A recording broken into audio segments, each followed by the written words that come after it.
kung sino pa talaga yung maraming reklamo, siya pa yung walang kwenta no? Parang eto.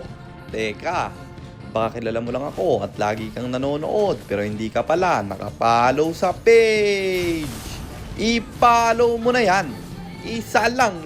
Ayaw pa. So ayon, nandito na tayo sa pang 788 araw ng isang game kada araw. Digmaan na!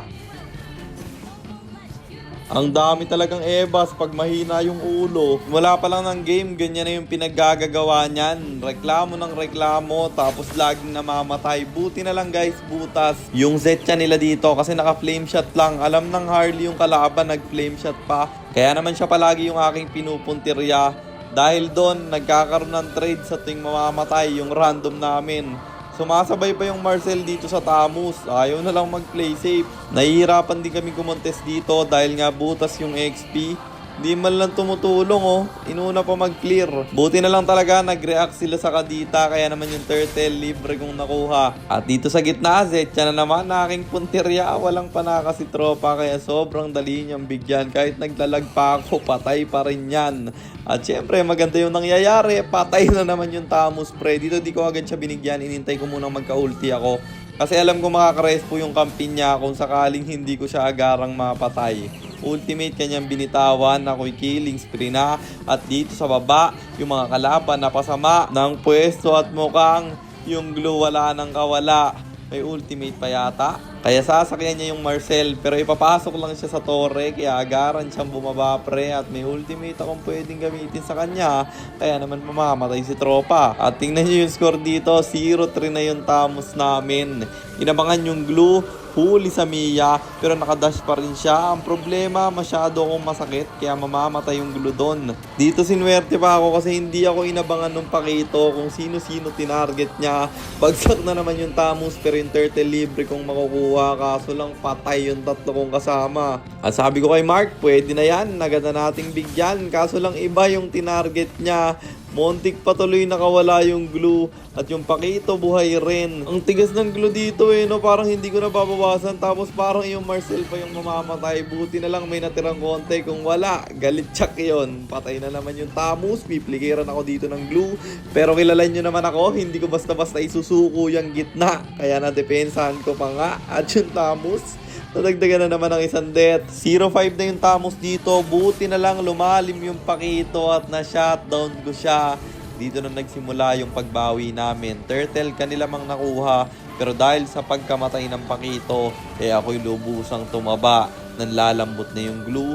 Walang panakas yung Zetyan. Kaya mamamatay na naman. Napo-force lagi siyang mag-ulti. Hindi tuloy nagagamit para ipang vision or ipang setup kapag papasok na yung kampi niya.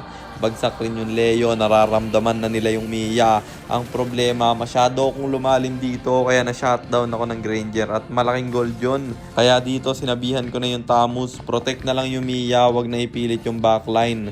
Tsaka wag rin siya makipag 1v1, laban kasi ng laban mag-isa. At mula nung ginawa niyang sumama sa Mia, yung clash na paganda. Bagsak pa yung Granger sa baba. 3 na yung patay sa kalaban, magiging 4 pa at mawa-wipe out sila. Sabi ko dito sa Mia, i-lord mo mag-isa at babasagin namin yung gitna para paglabas ng lord, sa gitna dumaan. Kasi 2 lang din yung torre sa baba. Kung may bawas yung torre na yan, baka dun pa dumaan yung lord kung hindi namin nabasag yon. Plus, pinaputok pa namin yung inhibitor na dadaanan ng lord. Kaya mukhang endable na to. Kaso lang bigla nilang dinipensahan agad yung gitna kaya dali-dali kaming rumespo. Patay na naman yung Zetyan. Kaso lang may disconnection kami ng Mia dito. Sabi ko tara sagad natin. Ilaban nating 2. Kaso lang pagdashin ko bigla siyang bumaba. Nirespawn niya yung mga kampe. Papatay niya yung pakito. Tama naman yung nasa isip niya. Hindi lang kami nagkaintindihan. Gusto ko kasi sanang i-end na. Pero malalim yung pakito na nagbubuhat sa kanila. Kaya tama lang din yung ginawa ng Mia. Medyo mali kaming 2 doon. Hindi kami nagkaintindihan. Pero may mali na namang gagawin yung Tamus at Marcel. Ito yung random namin. Bagsak silang 2. Nakabawi na naman sa item yung Granger. At pagtingin ko sa item ng Leo, naka-Athena. Lala mo kuya. At dito, chinik ko sa double green yung pakito pero nandun sa likod ng Lord. huli siya ng kadita. Tamang abang lang ako sa papasok sa Mia at nung lumalim yung Granger agad kong binigyan. At sabi ko walang physical depth yung Leomord na yan. Buti na lang may Wind of Nature na siya guys. Palumag Mia no, naka-wind agad. Bagsak din yung glue. Habulin ko yung Zetchan. Sabi ko i-end na natin, wag nang i-lord pa kasi kaya kong patayin to. Kaso lang mukhang ako pa yung mamamatay kaya in-out ko na lang. Pero mukhang kaya namang i-end. Pinagtaber ko na sila. Mabubuhay yung Pakito. Kaso lang sobrang bilis naming mag-push at natapos na yung laban. Kaya panalo na naman tayo. And ang standing na natin ay 678, 110, 678 wins and 110 losses. Para naman sa mga bago lang at hindi pa nakakaalam, ang ginagawa po nating content tuwing 9 PM ay 1 game per day.